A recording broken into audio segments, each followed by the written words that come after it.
Assalamu alaikum dear students, welcome to the last part of the subtypes of the pronoun. इससे पहले आपने ये बाकी सारे पार्ट्स पढ़ लिए थे।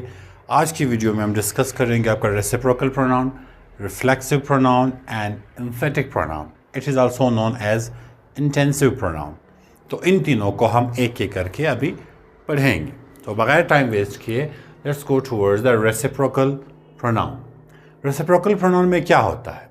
It expresses a relationship between the individuals indicated in the plural subject. ये क्या करता है? एक रिलेशनशिप, कोई ताल्लुक जो होता है उसको बयान करता है किस चीज़ के बिटवीन द इंडिविजुअल्स, यानी जो भी अफराद होंगे, जो भी लोग होंगे, इंडिकेटेड जिनकी तरफ इशारा किया गया है इन द प्लूरल सब्जेक्ट। यानी एक सब्जेक्ट होता है आपका, वो प्लूरल होता है, उसकी तरफ जो इशारा किया जाता है और उनका जो ताल्लुक है वो रेसिप्रोकल प्रोनाउन के थ्रू किया जाता है। फॉरगेट द डेफिनेशन, आपको समझ शायद नहीं आया होगा, काम की बात करते हैं।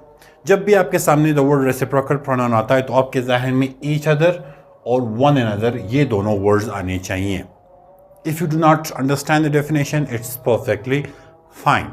ग्रामर में you don't need definitions, you need concepts. कुछ time you can go for the रटा एज वेल। ईच अदर और वन अनदर ये आपके यूज़ होंगे रेसिप्रोकल प्रोनाउंस के नाम से। अब इसमें होता क्या है? Two boys fought with each other. दो बच्चे हैं, उनकी लड़ाई हुई विद एक दूसरे के साथ। तो दो बंदों के बीच अगर कुछ होता है तो उसके लिए हम यूज़ करते हैं each other. Talk to each other, एक दूसरे से बात कर लो, राइट। अगला है the boys fought with one another. बच्चे जो हैं वो एक दूसरे से लड़े। अब आपके सामने इसमें आपको कंफ्यूजन रहेगी, लेकिन कोशिश करनी कि आज आपने इस चीज़ को समझना है। The difference between each other and one another. जब भी ईच अदर कहीं पे भी आता है वहाँ पे दो बंदों का जिक्र होता है। Talk to each other, fight with each other, go with each other. जब ईच अदर आता है तो दो बंदे होंगे। अगर वन अनदर आता है, वन अनदर का मतलब ये है कि दो से ज़्यादा होंगे। वो तीन भी हो सकते हैं, चार भी हो सकते हैं, पांच भी हो सकते हैं। इस तरह से the boys fought with one another. बच्चे जो थे वो एक दूसरे के साथ लड़े। अब यहाँ पे आपके पास एक से दो से ज़्यादा बंदे होंगे। अगर आपने कहा कि the boys fought with each other, यानी दो बच्चे थे वो आपस में लड़े। अगर वन अनदर आपने यूज़ किया तो वो दो से ज़्यादा बच्चे होंगे, वो आपस में लड़ेंगे। ये प्लीज़ इसका एक सेंटेंस बना के कमेंट सेक्शन में मुझे बताएं। So then the members of the family love one another. अब जो फैमिली है दो से ज़्यादा है वहाँ पे they love one another, एक दूसरे से वो मोहब्बत करते हैं। And simple, each other between two people, one another more than two. That is your reciprocal pronoun. उसके बाद आते हैं रिफ्लेक्सिव प्रोनाउन पे। रिफ्लेक्सिव प्रोनाउन में क्या होता है? ये रिफ्लेक्ट करता है। कैसे? It refers to a noun or another pronoun and indicates that the same person or thing is involved. ये किसी भी नाउन और प्रोनाउन की तरफ इशारा करता है और बताता है कि यही चीज़ इन्वॉल्व है। फिर इसको छोड़ो। डेफिनेशन में इसलिए लिखवा रहा हूँ कि शायद कुछ बच्चा में से रटा लगा है, but I believe in one thing कि आपने इसको समझना है। अब इसमें आता क्या है?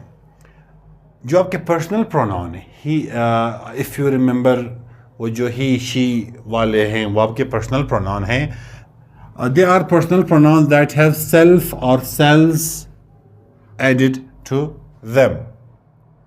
अब वो कौन कौन से हैं? यानी you can go for the he का, that is subjective case. Objective इसका क्या है? हिम। शी का हर। तो ये सारे आपके पर्सनल प्रोनाउन ही है और ये इसके डिफरेंट केसेस हैं। अब इसमें हम क्या करते हैं? सेल्फ लगा लेते हैं। Self, self, him self, her self. तो ये आपके क्या बन जाते हैं? Reflexive pronoun. एग्जांपल्स इसके क्या हैं? The woman found herself a book of folk tales. इसमें जो हर सेल्फ है ये आपका रिफ्लेक्सिव प्रोनाउन है कि ये जो खातून है उसने अपने लिए कोई किताब ढूंढी जो फॉक टेल्स की है। सेल्फ वाले वर्ड्स जो हैं वो आपके रिफ्लेक्सिव प्रोनाउंस है। सालार फिनिश द होमवर्क हिमसेल्फ। सालार ने जिसको होमवर्क दिया गया था वो उसने खुद जो है वो मुकम्मल कर लिया, ख़त्म कर लिया। तो जो सेल्फ वाले वर्ड आते हैं वो आपके होंगे रिफ्लेक्सिव प्रोनाउन, लेकिन कभी कभी वो आपके इम्फेटिक प्रोनाउन भी हो सकते हैं। अब यहाँ पे आपने थोड़ा सा माइंडफुल रहना है कि एक वर्ड आपका रिफ्लेक्सिव प्रोनाउन कब हो सकता है और वही वर्ड आपका एम्फेटिक प्रोनाउन और इंटेंसिव प्रोनाउन कैसे हो सकता है।